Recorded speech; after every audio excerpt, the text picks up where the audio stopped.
Hello বন্ধুরা, welcome to my channel Sangeeta space. আশা করি সবাই ভালো আছেন। আজকের রেসিপি হলো মাটনের লাল লাল ঝোল। আজকের রান্নাটা বরমশাই করেছে, আমি শুধুমাত্র শ্যুট করেছি। হ্যাঁ, অবশ্যই রান্নাতে সাহায্য করেছি। ভিডিওটা স্কিপ না করে পুরো দেখার অনুরোধ রইল। আমার পাশে থাকার জন্য চ্যানেলটা সাবস্ক্রাইব করে বেল বাটনটা ক্লিক করে দেবেন, যাতে সবার আগে নোটিফিকেশনটা পেয়ে যান। চলুন এবার রেসিপিটা শুরু করা যাক। কড়াইতে সর্ষের তেল দিয়ে আলুগুলো দিয়ে দিয়েছি, তাতে অল্প হলুদ ও নুন দিয়ে লো ফ্লেমে ঢাকা দিয়ে 5 মিনিটের জন্য ভেজে নিয়েছি। আলুগুলো যখন লাল লাল ভাজা হয়ে গেছে তখন নামিয়ে নিয়েছি। কড়াইতে আবার প্রয়োজন মতো সর্ষের তেল দিয়ে দিলাম। এবার বাকি রান্নাটা বরমশাই করছে। মাংসের মধ্যে অল্প সর্ষের তেল দিয়ে দিল, যোগ করে দিচ্ছে 1 টিস্পুন নুন, হাফ টিস্পুন হলুদ গুঁড়ো, 1 টিস্পুন লাল লঙ্কার গুঁড়ো। এবার দিয়ে দিল 1 টিস্পুন রসুন বাটা ও 1 টিস্পুন আদা বাটা।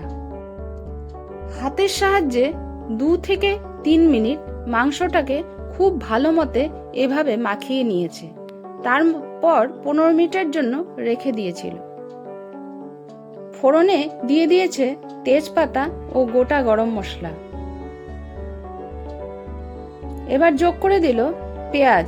এখানে 2টো বড় সাইজের পেঁয়াজ কুচি করে নেওয়া হয়েছে। যোগ করে দিল চেরা কাঁচা লঙ্কা। 1 মিনিটের জন্য নাড়াচাড়া করে নিয়েছে।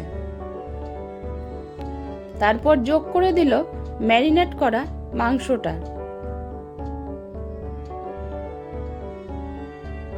মাংসটা ভালো মতে মিশিয়ে নিচ্ছে। তারপর 5 মিনিটের জন্য লো টু মিডিয়াম ফ্লেমে ভালো মতে ভেজে নিয়েছে। এবার যোগ করে দিল 1 টিস্পুন লাল লঙ্কার গুঁড়ো, হাফ টিস্পুন জিরে গুঁড়ো, হাফ টিস্পুন হলুদ গুঁড়ো ও হাফ টিস্পুন ধনে গুঁড়ো। তারপর যোগ করে দিল ছোট ছোট টুকরো করে কেটে রাখা টমেটো। এবার দিয়ে দিবে স্বাদ মতো নুন।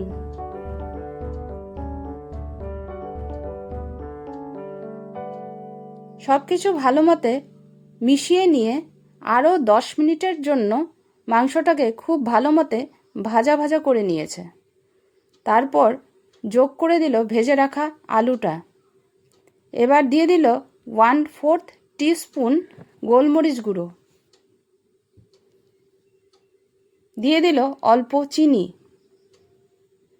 সবকিছু ভালো মতে ভাজা ভাজা করে নিচ্ছে। এবার যোগ করে দিল গরম জল।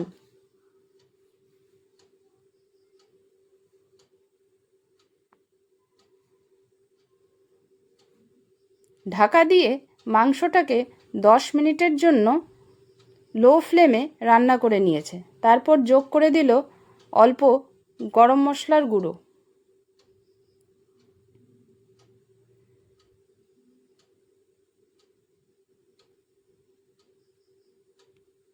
এবার দিয়ে দিচ্ছে অল্প মিট মশলা। তারপর প্রেসার কুকারে দিয়ে 3টে সিটি দিয়ে নামিয়ে নিয়েছে। সত্যি বলছি, রেসিপিটা খেতে দুর্দান্ত হয়েছিল।